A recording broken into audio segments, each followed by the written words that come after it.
Some of them said that this year's policy address provide more in-depth measures compared with last year. For example, the establishment of the task force on tackling the issue of subdivided units. They are seeing light in the end of the tunnel.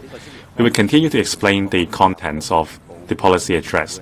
Starting this week, bureaus and departments will brief ExCo panels on various measures of the policy address and listen to members' views. Now, I would like to talk about the ordinary election for the 7th District Council.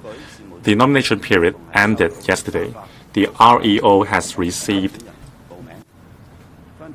applications from 399 candidates, with 171 participating in the geographical constituency, 228 in the district committee's constituency. Now, judging by the number, directly elections and indirect elections will be fierce, especially in the directly elected seats. Before the candidates' eligibility review committee has yet to come to a decision, 171 prospective candidates will fight for 88 seats. On average, in every constituency, 4 candidates fighting for 2 seats. The competition will be intense.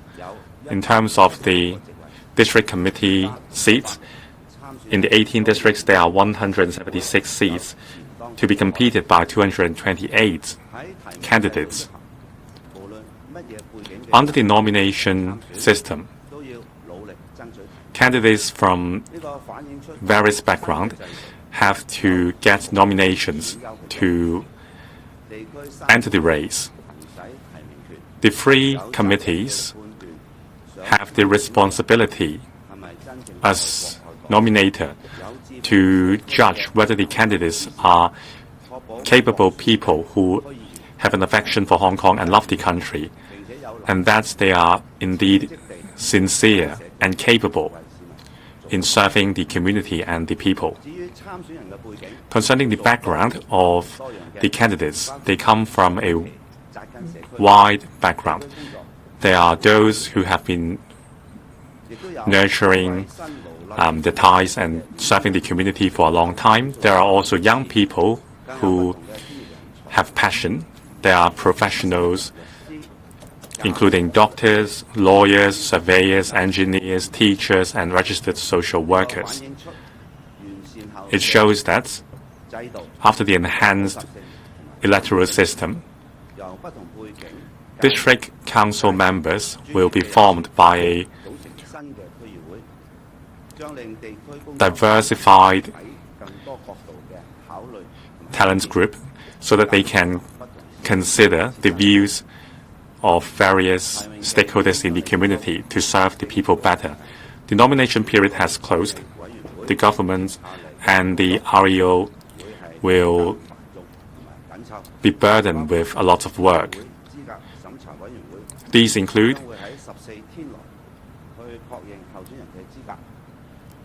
the confirmation of candidates' eligibility by the CERC within 14 days.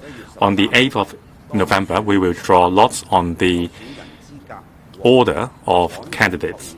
And after the confirmed candidates are gazetted on the 13th of November, we will conduct a briefing, and then there will be electioneering work by the candidates, and then by the end of November, we will conduct an election forum for the candidates.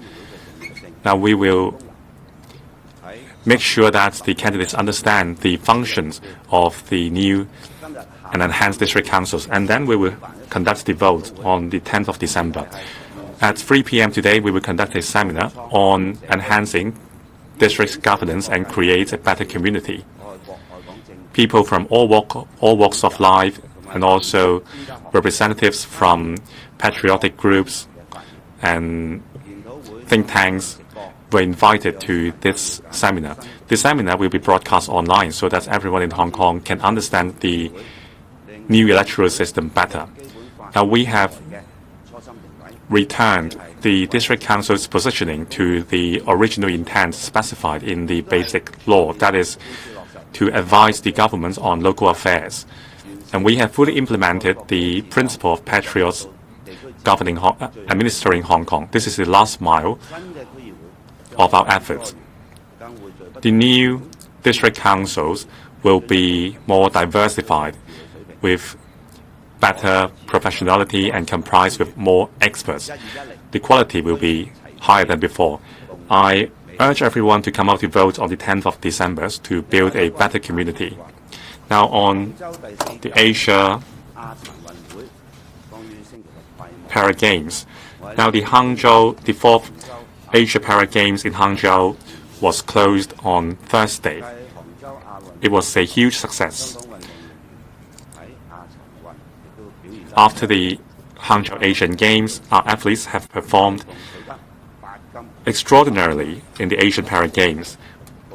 They have won 8 golds, 15 silvers, and 24 bronze, altogether 47 medals. And our athletes have broken records in swimming events. They achieved a treble in one single event. We have welcomed our athletes back yesterday and congratulated them on their stellar performance. We will continue to dedicate resources to support their developments. Thank you. The floor is now open. If you want to ask questions, please first raise your hand. When you're called, please limit yourselves to just 2 questions, and please introduce the media outlets you represent first. To start with, this lady at the back on the right-hand side. Good morning, Chief Executive. I'm from TVB. The policy address has put forward the development of Northern Metropolis, covering Yuen Long, Tin Shui Wai, and the North District. 500,000 housing units would be produced. Is there any idea on where they are? Because, as we understand, some 200,000 units will be developed in the new town in North New Territories. Will there be space to accommodate these housing units? As for the INT development, will we be able to accommodate the population? 60 hectares of land will be developed for the purpose of post-secondary education institutions. Has the government received any indication of interest from the self-financing institutions? Because at the moment, some self-financing institutions only enrolled 100 students. It's far from satisfactory. Has the government considered the long-term development of these institutions for Yuen Long, Tin Shui Wai, and other areas as set out in the Northern Metropolis Action Agenda? They come under a holistic plan. Now, at different stages, the Development Bureau will brief the public on details of this plan. As for residential housing, they will be distributed in different locations within the development plan.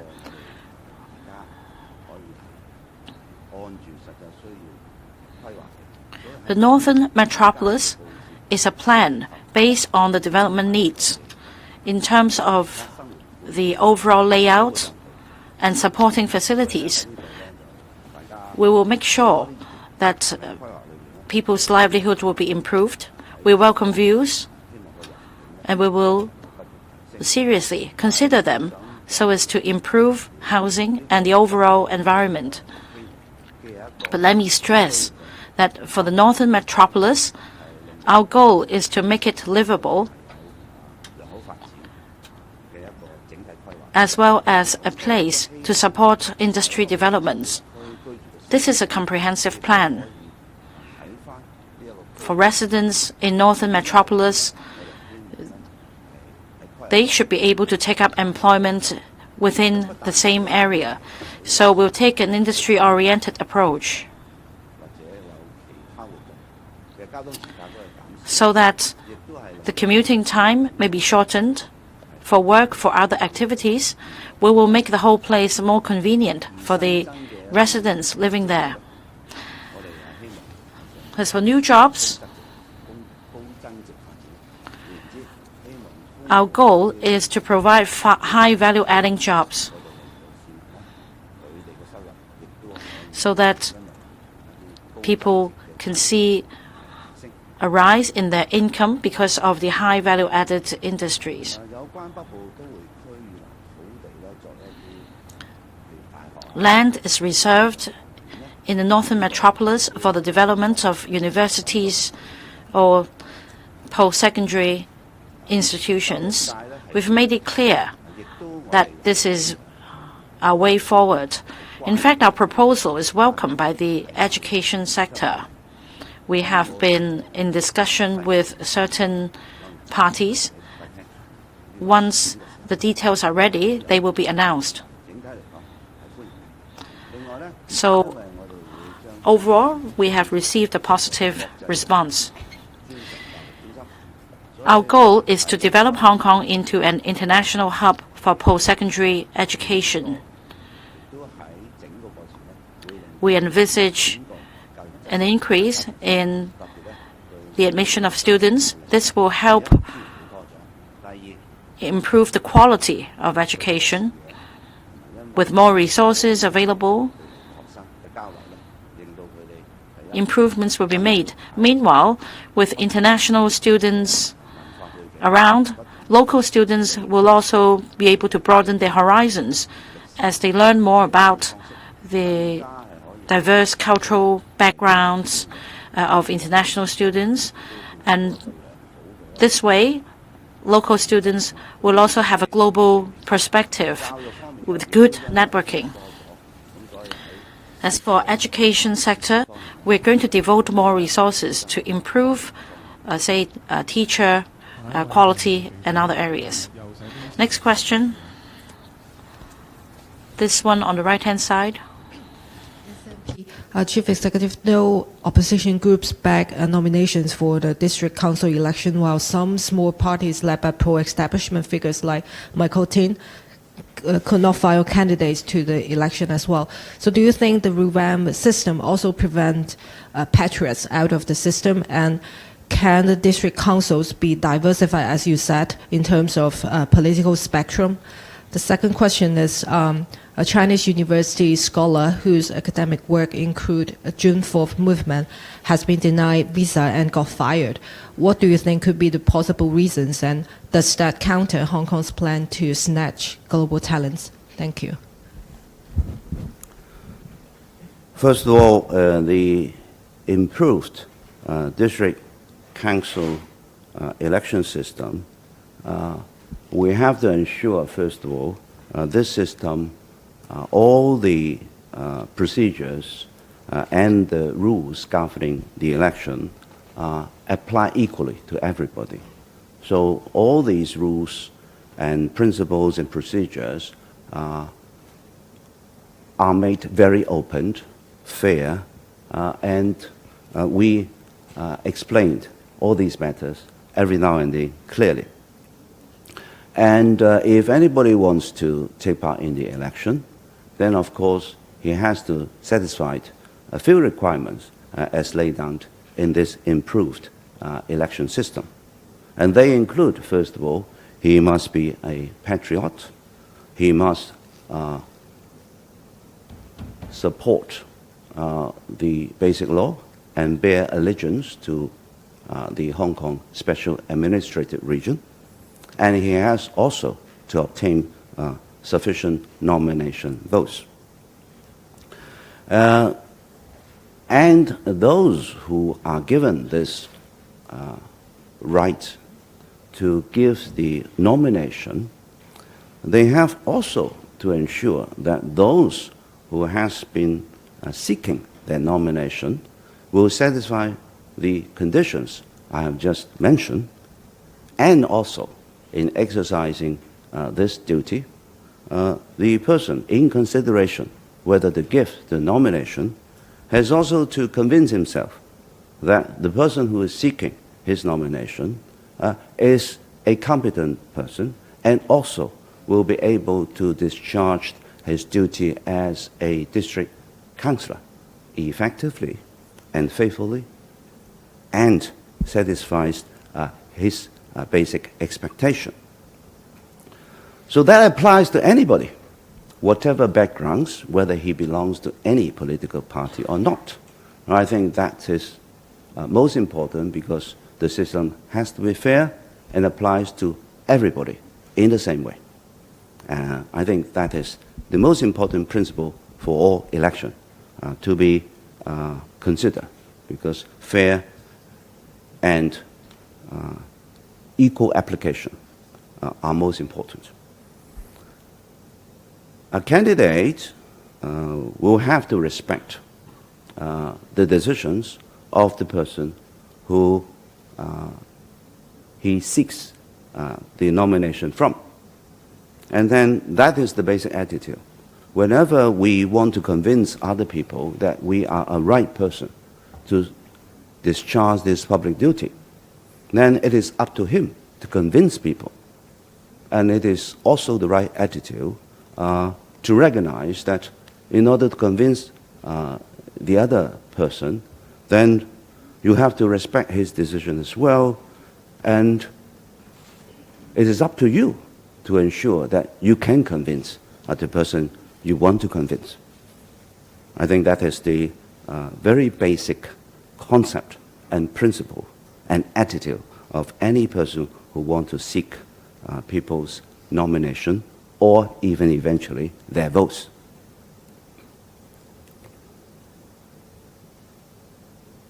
And in regard to the government's decision to grant visa application or not, I think the Immigration Department will always act in accordance with prevailing policy and the principles, which include whether the person holds a valid travel document, whether he is going to be a burden to Hong Kong, or whether there is any risk regarding security and crime. And all these cases are handled as usual in accordance with all these principles. And I think all these principles are actually on the website of Immigration Department. So Immigration Department will deal with each and every case accordingly. 時間關係呢，我哋解答。For the interest of time, this is the last question we will take. The lady in the front. Good morning, Chief Executive, Now TV. A lot of members from political parties which are not the pro-establishment camp did not get a nomination. Even Ronnie Tong said that the bar is too high. So do you think we have to change the system? And also the black code will be cancelled tomorrow. So do we need to extend the operating hours of our BCP to 24 hours or add more BCPs? By improving the electoral system and improving the governance of district council, we adopt a meritocracy concept. We want to select the most capable persons to fill the seats of district councils. That's why we have set the bar so high. Every mechanism comes with its own standards. Candidates have to convince the nominators that they are up to the job, that they can serve the community according to a certain standards. So this is a mechanism to enable that to happen. We want to select the best people.